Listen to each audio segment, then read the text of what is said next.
In the world of prepping and survival, finding the hidden gems of nature that can sustain us in times of need is essential. The best ones, in my opinion, they grow in plain sight, but most people would walk right by them, failing to understand that they are entirely edible and super nutritious. We previously featured 3 different plants that fit that description: the sunchoke, purslane, and the sunflower. We've made flour out of the pith from the stalk. Today's overlooked superfood plant is amaranth. This plant, it has it all. It's loaded with protein, and it's a complete protein, meaning that it has the 9 essential amino acids that our bodies simply can't produce. This might be the best superfood that you could be growing, better than all the rest. Let me tell you about this hidden gem of a superfood. Analyzing the plant. Amaranth grows in the wild and worldwide in hardiness zones 1 through 13 and will return on its own year after year. Ancient cultures from the Incas and Aztecs to the Hopi, Nepalese, and West Africans have survived on this grain for countless millennia. It requires almost no maintenance, so you can quickly grow and harvest a wild patch or dedicate a space in your garden to it. I'll tell you everything you need to know about this plant and even give you a recipe so that you can get it in your diet today and start reaping the nutritional benefits of it. Amaranth is entirely edible and has been grown and eaten worldwide for longer than recorded history. Amaranth is a resilient plant that can adapt to various soil types and climates. You can cultivate amaranth whether you have a sprawling garden or a small balcony. The young leaves can be harvested and eaten as a salad, steamed, stir-fried, mixed with eggs, or used anywhere you use spinach. They taste similar to spinach with their mild earthiness and leafy taste. 60 grams, about 2 cups, of the uncooked leaves contains 1.5 grams of protein, 129 milligrams of calcium, and 367 milligrams of potassium. These are the vital nutrients your body needs and prefers in a natural form. The flower heads vary and are shaped in long, upright, and drooping spikes. The genus Amaranth has hundreds of species, so the flower can range from green through yellows, golds, and oranges, and even to deep crimson, reds, and maroon purples. One variety, commonly called Hopi red dye amaranth, was harvested to the indigenous tribe of the same name and became their signature color. Its deep red maroon-colored leaves and stems became a part of their dyeing process. These flower heads are the source of the real nutrition, the grain. Technically, it isn't a grain. Amaranth is a pseudo-cereal rather than an actual grain because it's not a member of the grass family, which includes wheat, rice, and oats. Instead, amaranth is botanically classified as a pseudo-cereal because its seeds are used similarly to actual cereal grains in cooking and nutrition. The stalks grow to between 2 and 8 feet tall and are a good form of biomass. When dried, they quickly burn or can be converted to charcoal. They can be broken up into more of a mulch to add nutrients to and aerate the soil. They're fibrous and can be used to make charcoal. The seeds will be harvestable at around 90 to 120 days after planting. The seeds are where the real nutrition is stored. Individually, they're smaller than their similar cousin, quinoa. If foraging, it's important to note that there are thousands of species within the Amaranth genus, and some amaranth species have non-edible or even toxic parts. That's another reason to grow your own, starting from a trusted seed source or to forage from known and easily identifiable varieties. I was able to thrash out 40 grams of grain from one plant, and I'll show you how to do that in a moment, but that 40 grams of seeds contains 26 grams of carbohydrates and 5.4 grams of protein, the kind with all of those essential amino acids that your body doesn't produce. That amount also includes 64 milligrams of calcium, 9.26 milligrams of magnesium, 1.33 milligrams of manganese, and 228.8 milligrams of phosphorus, and 203 milligrams of potassium. Look at all these trace minerals and amino acids in this food. It's definitely one of the most nutritious foods that we've ever covered. Adding it to your diet today will provide you with many vitamins and minerals missing from modern diets. One thing to note about amaranth is that you don't have to worry about over-foraging it. So many seeds are in the flower head that simply harvesting them reseeds the patch for the following year. Believe me, one patch provides enough food for you and every other bird and critter in the vicinity. Harvesting.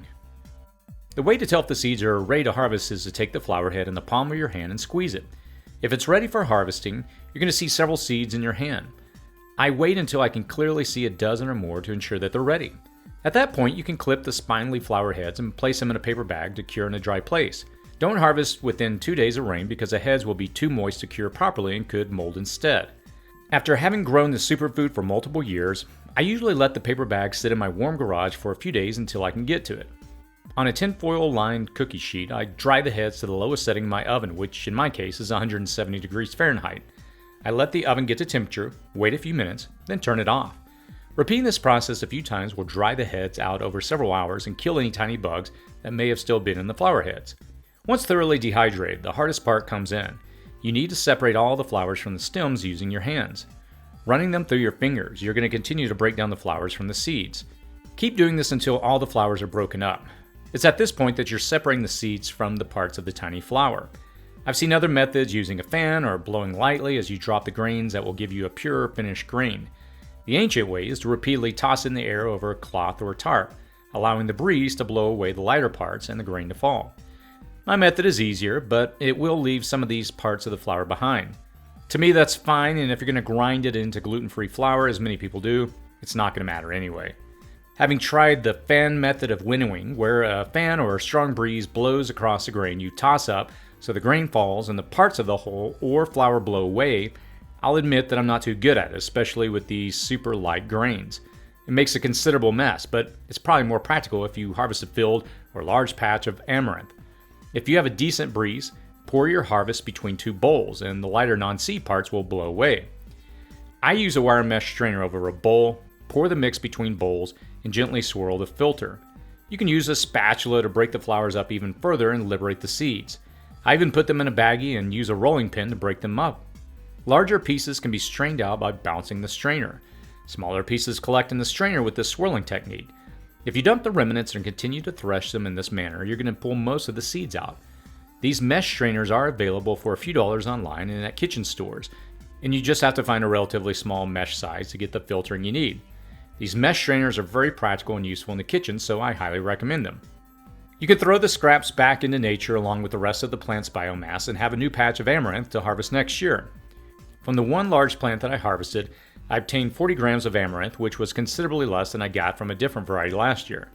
Now this year's plant was huge and my soil wasn't very deep in the area, so I had to prop the stalk up to keep it from falling over. This plant was also a volunteer from last year's plant. I didn't directly plant it, but the harvesting last year sowed the seeds for this year's plant. I just let it grow. Consumption.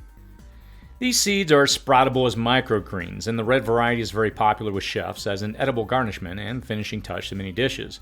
They're also a nutritional powerhouse. Amaranth seeds are rich in healthy oils and can be cold pressed for a consumable and hydrating topical oil if you have the right equipment. The oil is loaded with omega-6 and 9s. It has a unique combination not found in nature of these unsaturated fatty acids, squalene and vitamin E. Squalene is a compound that helps to oxygenate cells. The world's most common source of this critical antioxidant is currently shark livers. Olive oil has 0.7% of it, whereas amaranth oil has an incredible 8%, 1,042% more. Studies show that amaranth oil can fight cancer growth, reduce damaged liver tissue, improve skin conditions, and stimulate immune responses. Extracting the oil is a bit out of my scope though. Another widespread and more common use is to grind the seeds into fine flour. Pound for pound, it's phenomenally more nutritious than wheat flour and is gluten-free. Amaranth flour is considered one of the best for people with diabetes because it's low in carbohydrates and helps maintain healthy blood sugar levels. It's a source of vitamin C, which is vital to the body's healing process because it helps process iron, which it's a good source of to form blood vessels, repair muscle tissue, and maintain collagen. Now you can add the crunchy seeds as is into the trail mixes or granola bars, or simply soften the seeds in boiling water to make a nutrient-dense porridge. But my preferred way to eat this nutritional powerhouse is in a salad called tabbouleh. I'll link this recipe in the comments below, or you can go directly to cityprepping.com/amaranth. This refreshing Middle Eastern salad are known for its vibrant flavors and healthy ingredients as thousands of varieties. Typically, this classic dish features a base of finely chopped fresh parsley and mint mixed with a cool grain like bulgur wheat, quinoa, or in our case, amaranth. This zesty and herbaceous salad is bursting with Mediterranean flavors. For this recipe, I will add 1.5 cups of boiling water to my cup, or 40 grams of grain, cover, and set that aside. The thing about tabbouleh is that you don't have to measure any of the ingredients. No two salads are the same. I loosely measure some of them here to give you a baseline. I will then chop up a big handful of mint and a handful of parsley. Chop these ingredients until they are in tiny minced pieces. I'm then going to chop in 60 grams of amaranth leaves. Unless you're growing amaranth or have access to an Asian market that carries them fresh, you may not have these to add. That's alright, you can substitute spinach or simply omit it. To this minced up mix of leaves, I'll juice 1 medium-sized lemon, the equivalent of about 3 tablespoons of lemon juice. I'll chop up a small bunch of green onions, dice 2 medium-sized tomatoes, about half of a red onion diced, about a dozen Kalamata olives, a little bit of sweet red pepper, and one finely minced garlic clove. When the amaranth is softened, remove it to the salad with a slotted spoon or more efficiently with your wire mesh strainer. The soaked grains will not pass through it now. Add it to your salad and stir until all your ingredients are incorporated. Always add a pinch of salt, a little black pepper, and a drizzle of olive oil to my salad. Other additions to your salad include cucumber, pine nuts, green olives, sweet peppers, hot peppers, chickpeas, pomegranate seeds, and even radishes finely diced for a little kick. I don't typically make it this way, but I cubed a small chunk of feta cheese for extra flavor, tang, and saltiness. You can eat it immediately, but I find it's better the second and subsequent days as the flavors meld together and the amaranth softens even further. This salad is probably the healthiest thing you can eat and is incredibly simple to make. When you think of a food you could truly survive on that most people wouldn't even recognize in the wild, think of amaranth. It's easy to grow and process, more nutrient dense than most foods on the planet, and can be prepared simply by soaking it in warm or hot water. In a survival situation, amaranth becomes even more valuable. Its seeds are tiny powerhouses of energy packed with essential nutrients that can keep you going when other resources may be scarce. Start an amaranth patch in your yard and enjoy the towering stalks of giant varieties or the bushy foliage of the smaller, colorful versions. Eat the leaves and the seeds each season and watch it come back year after year. It's a type of food that civilizations have survived on for countless millennia, so you can too. As always, stay safe out there.